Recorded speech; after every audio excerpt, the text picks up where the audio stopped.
अस्सलामुअलैकुम।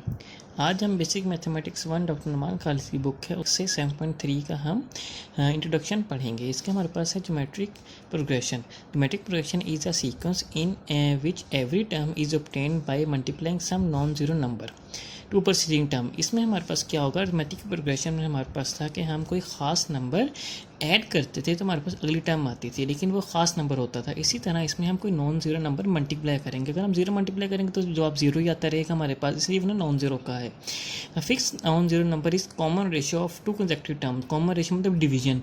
हम दो नंबर का जब डिवीजन करेंगे वो ख़ास नंबर आएगा। जैसे 6 हमारे पास है, जैसे फ़र्ज़ करें हमारे पास 6 है और 3 है और हमारे पास 12 है। इसमें देखो हमारे पास कॉमन रेशियो 2 आ रही है। जैसे 6/3 इज इक्वल टू 2 और मेरे पास 12/6 is equal to 2। Same common ratio 2 आ रही है। इसी तरह इसमें कॉमन रेशियो हमारे पास 2 होगी। The common ratio is denoted by R. उसको हम आर से डिनोट करेंगे।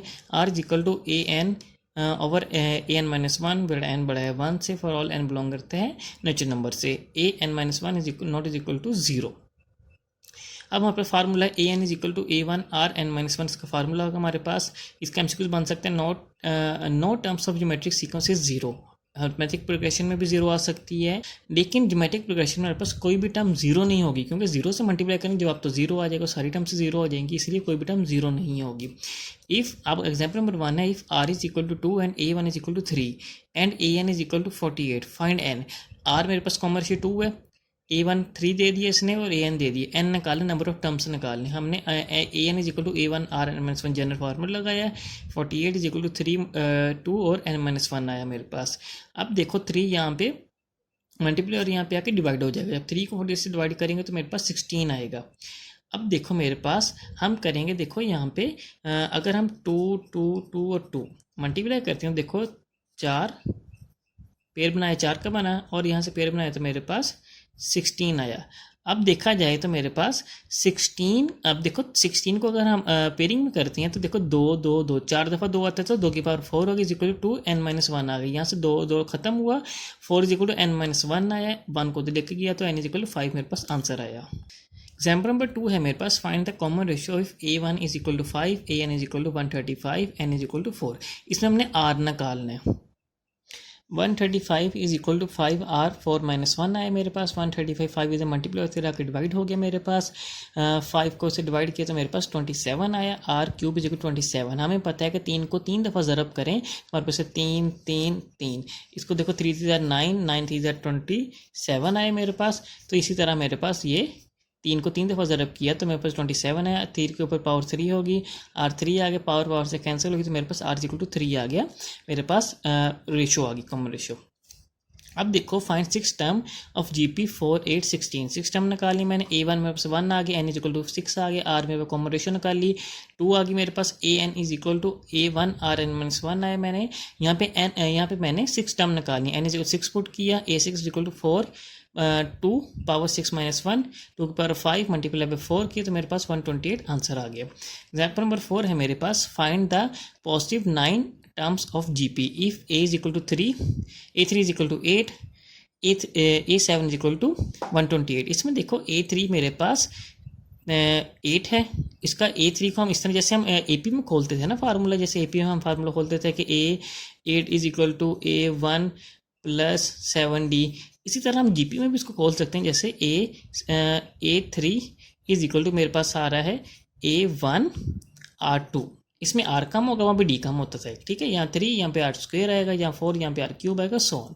अब देखो A3 is equal to A1 R square is equal to 8 आया, A7 इज इक्वल टू 128 आया मेरे पास, A1 is equal to R6 और 128 है। क्वेश्चन 1 और 2 है। यहाँ पे अपने ध्यान रखना कि बड़ी वाली को ऊपर रखना है, छोटी वाली को नीचे रखना है हमने। देखो A1 R6 और A1 R2 is equal to 128 over 8 है। इनको मैंने कटिंग की तो मेरे पास R4 A1 से खत्म हुआ, आर स्क्वेयर है, R6 है।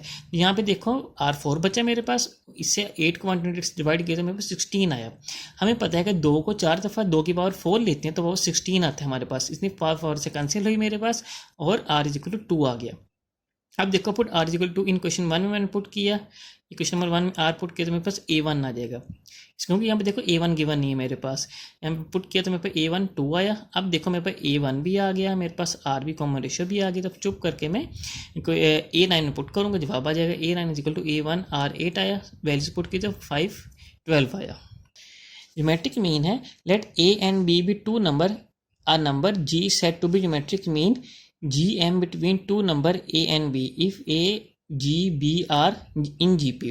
इसमें लेट A and B भी टू नंबर्स है मेरे पास, आ number G set to be geometric mean, number G मेरे पास ज्योमेट्रिक मीन होगा बिटवीन टू नंबर्स, दो नंबर्स के बीच में होगा, जैसे GM AM था मेरे पास, इस तरह GM भी होगा मेरे पास, A G B are in GP, GP भी होंगे मेरे पास, G over A is equal to B over A आ जाएगा मेरे पास, क्यों कॉम्बिनेशनली देखा मेरे पास G B ओवर A, मतलब कि B ओवर A आए मेरे पास, मतलब G ओवर A आए और B over A common ratio ली मैंने, so G over A is equal to B over A आए मेरे पास, G square is equal to AB आए मेरे पास। G का मैंने जब यहाँ पे अनरूट लिया तो मेरे पास प्लस माइनस AB आया। If G1, G2, Gn, Bn GMs between A and B, then A and B, then A, G1, G2, so on Gn are in GP। Example number 5 है Z two real GM between 1 and 8।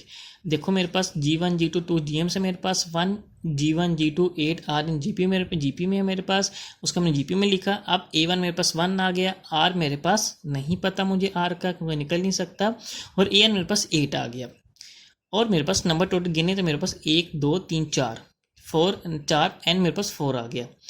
AN is equal to A1 RN-1 general formula लगाया मैंने, 8 is equal to 1 R 4 - 1 आया मेरे पास, R3 था 2 की power 3 8 होता है मेरे पास, पावर और ख़त्म हुआ, R इज इक्वल टू 2 आ गया मेरे पास। अब मेरे पास G1 इज इक्वल टू, मेरे पास G1 का फार्मूला है, G1 इज इक्वल टू मेरे पास है A1 R, ठीक है।